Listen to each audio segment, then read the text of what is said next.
Hola, muchos saludos. Mi nombre es Ramses Bravo. Ahorita les voy a enseñar cómo se puede hacer un helado sin usar crema ni azúcar, huevos, leche, sin nada de eso.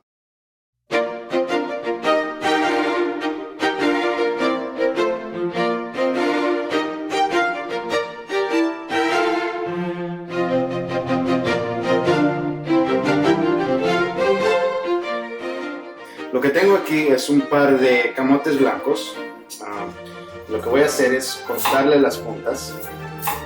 Ahí pueden ver ustedes que el camote es blanco. Vamos a cortar el otro. Muy bien.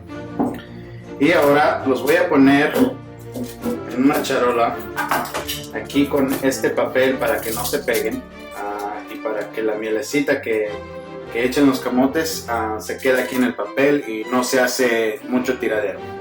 Ya tengo varios de estos camotes ya cocinados. Estuvieron en el horno a 180 grados centígrados por 35 minutos. Usted sabrá que sus camotes ya están listos porque los puede tocar. Cuando los apriete, ya están suavecitos. Si todavía no están, usted los va a apretar y va a sentir un pedacito ahí que todavía está duro. La razón por la cual le corto las orillas es para que la mayor cantidad de agua pueda escapar de los camotes. Así quedan más dulces todavía. Entonces ahora lo que voy a hacer es, los voy a pelar.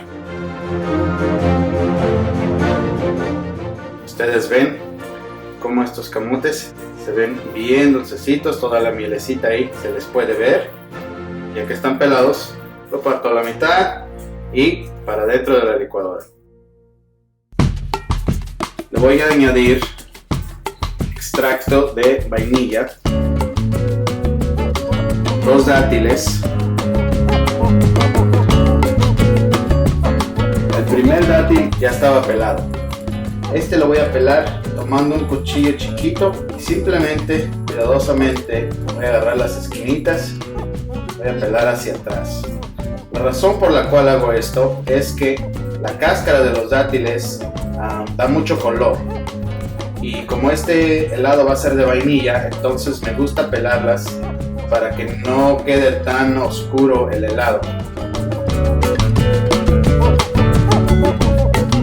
Y leche de soya sin azúcar, claro, más o menos 3 tazas. Ahora vamos a poner la licuadora acá, vamos a moler.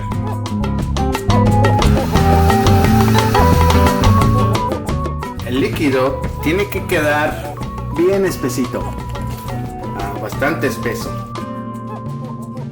Ya se puede poner en la máquina de helados.